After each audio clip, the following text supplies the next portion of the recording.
Um, I think the planet is very sad. Yes, of course. I definitely think the planet is very sad, and I think a lot of people are also very ungrateful, which is another big problem. Well, that's why I got the crybaby tat on my face. I got a humongous tattoo that says crybaby and shit to keep me grateful and remind me not to be a crybaby. So I see it every time I look in the mirror, to remind me that I'm blessed. Welcome to Montreality. This is Lil Peep. Let's get it.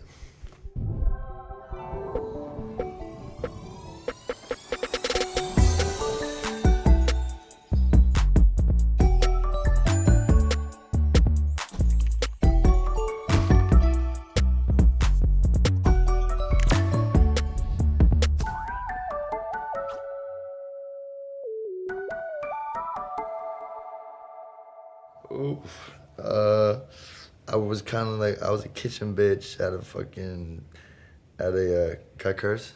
Yeah, of course. Okay. I was a kitchen bitch at a seafood restaurant, a local seafood restaurant, where I did a lot of really disgusting shit, like early in the morning. Like at 7:30 in the morning, I would have to cut up a bunch of fucking squids, like a whole bucket full of squids. It really sucked. Made me throw up a few times. I also, one time the chef just came at me with like a bucket of crabs, like 300 crabs, like live crabs going like this and shit.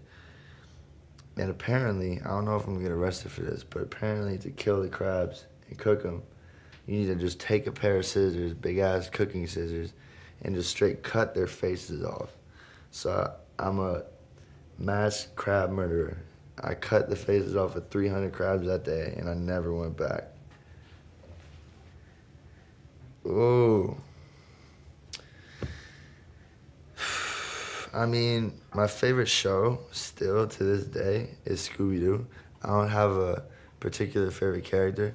The original Scooby-Doo, I just love it so much because of the soundtrack, the animation and everything. I don't know. I'm into like spooky, scary shit, and when I was a kid, that was what was scary to me, you know what I mean? Scooby-Doo. How about that dude, the submarine dude, you know what I'm talking about? With the big, yeah, you got it tattooed on him. He's got a tattoo. My homie has a tattoo with the dude from Scooby-Doo. That's the villain. Yeah, right there. That episode. That's wild. Yeah. Death Note, Bleach, Hunter x Hunter. Shiki is one of my favorite ones that a lot of people don't know about when I tell them. Even though a lot of people do, but it's one of the less popular ones, but it's my favorite one. RPGs, you know. I started out playing RuneScape. I love RuneScape. Then I did a little bit of World of War. And then World of Warcraft, World of War. My bad. Literally just woke up 10 minutes ago. And then I did Oblivion, Skyrim, Elder Scrolls was my shit. Mass Effect. But mostly RPGs and like Fable 1 through 3. I'm like a nerd. I like magic and swords and shit like that. Watched a lot of Game of Thrones. Yeah. I played Zelda on the Game Boy though, you know what I mean? Yeah, like the original. Yeah. I'm dead as fuck in a coffin. I'm long gone. 86, goddamn. I wish. That's insane, man. 86. Not happening. If I find someone and if I fall in love with someone, if I have a kid, you know what I mean? Shit might change, but right now, I'm out here making music, you know, and the shit I talk about is real, so I don't, not much to lose right now, but I'm here, I'm doing my thing, so fuck it. How old are you now, 20? Mm-hmm. What do you think 20. happens after that? I don't know. You could just wake up again. I have no idea. I'm not like, I know there's something because you can't kill energy, you know what I mean? Energy doesn't die. It's literally like a fucking weird thing that like leaves your brain when you die. You could see it on some cameras or some shit.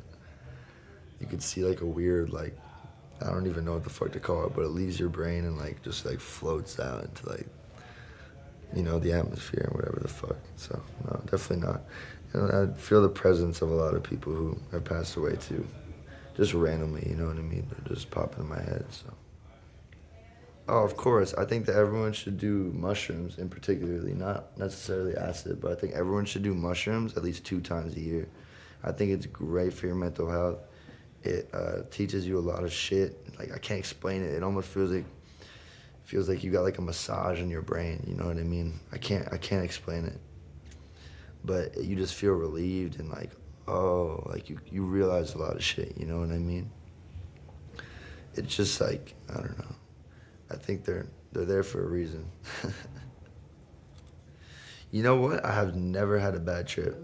I have never had a bad trip because I'm just like so aware of the fact that I'm on whatever I'm on, that like there's almost like a sober me inside of the fucked up me, just being like, you're fine, bro. Like, and everyone else is freaking out around me, and I'm kind of like laughing at them. Like, I don't know, it's weird. I'm just good at controlling myself on that shit. I used to sell mushrooms too, so I would eat like way more than you should eat every day. I kind of replaced weed with mushrooms, so yeah. Psychedelics became a regular thing to me. Like, I did mushrooms last night. Yeah, we ate mushrooms last night, and I stayed up all night. I slept for like 2 hours, I think, in the car just before this interview. So that's me. Shit, my favorite rappers, definitely Future's on there. Gucci, Atlanta, man, fuck. Atlanta, you know, McConan. Yeah, Atlanta did that for me. I mean, obviously there's a shit ton of New York, like, you know, artists who got bars and shit. Like, the culture there is a lot different from Atlanta, you know, the rap culture and shit. Like, I did listen to a lot of fucking, like, Pro Era when they were popping, and I was like 14, 15 or some shit like that. And like shit like that. And obviously the old shit, bringing it back, you know, like Wu-Tang, fucking MF Doom, and all the old New York shit. But mostly, like, for some reason I find the Atlanta scene to be like almost like, it reminds me a lot of rock and roll, like in a certain way, you know what I mean? I think it's amazing because I think it's amazing that there's so many different, like, you know, ways to come at it nowadays. Because like, even me, I was looking, apparently I got a Wikipedia page. I was looking at my Wikipedia page. The genres was like alternative rock, like R&B, hip hop, trap, emo, pop punk. So they don't really know what to call it, you know what I mean? But I think that people are just gonna have to stop putting, you know, people into boxes, you know what I mean? They don't really need to label it anymore. Like, just enjoy the fuck out of it. And I want to take more of like a Frank Ocean route, and like, you know what I mean, drop projects that are just me and no one else on them, so that, you know, I did it on my own, so I can't, not to like hop on a wave, you know what I mean? I'm not trying to ride a wave, I'm trying to make my own wave. Free Max B, an artist of this generation, I think will be legendary. If you put Future in my generation, I'd say he's gonna be like remembered forever. I mean, Future just has so much music, so much quality music, you know what I mean? And the shit he says, the content of his is just absolutely insane. Like, you know, people like to turn up to it and they don't even sometimes know what they're listening to, and it's just like so much, you know, deeper than just like turning up to that shit. Like, I gets me emotional, you know what I mean? Shit, Hardly's a great one. I think Chosen One is a deep song. I think Inside the Mattress, Perky's Calling. I love Purple Rain. Purple Rain was amazing. Dirty Sprite 1, though, is what put me on. And ever since then, I've just been listening to every song. What's the most romantic thing you've ever done? Fuck a girl in her period.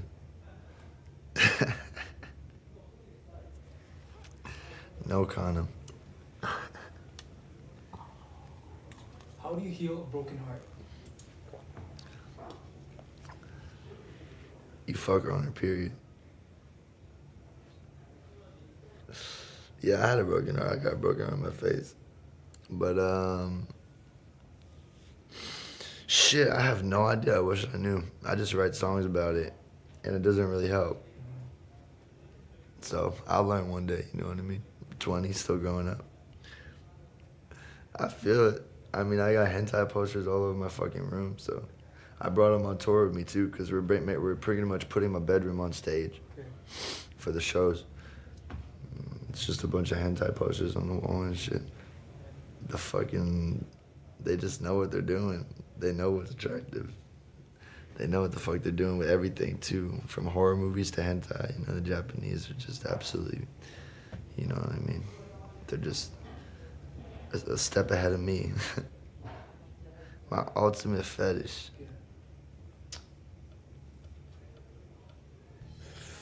I don't know.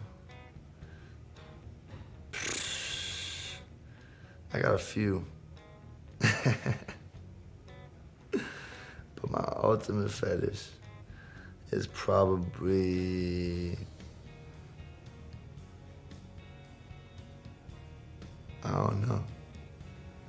I don't really have ultimate fetish, but just, I guess, tattoos on girls is hot. I fuck with tattoos on girls. I put feet in my mouth sometimes, you know what I mean? I'm out here. I mean, shit, everything changes with time. Like, you can't predict where you're gonna be next year. You have no idea, you know what I mean? Like, there have been points, like, I've been in very, very, very, very low points. Like, you know, shitty situations, horrible situations. And then my mom always tells me, like, time will heal everything, you know what I mean? And even if it's like 5 years later and you're still feeling like, where the fuck, like, when I'm waiting for this shit to heal, like, nothing's happening. It's gonna take another, you know, few years, you know what I mean? That shit does take time in some situations, but, you know, it will eventually get better. Things will get better. And also, you have to be grateful for what you have. Never be ungrateful. It's when people start to be super, you know, like, oh, I hate my life, everything sucks. But it's like, you got shoes in your feet right now, you know what I mean? There's kids who don't have access to water in the world. So, pretty much, yeah. There's people fighting to survive, so live on for them, you know what I mean? Live the life that they wish they could live. My message to the youth is stay aware of the shit that's happening around you, and don't get brainwashed by fucking, you know, society today, because that shit is very easy to happen. And don't become a police officer. Hell yeah, this is Lil Peep. That was Montreality. Much love. Gang, gang. Thank you, man. I appreciate that. Of course. It was great, man. One of the best we've done so far. Hell yeah. Of course, man. See, I don't normally do interviews. Yeah, I know. I watched your guys' interviews. Thank you, man. I appreciate that.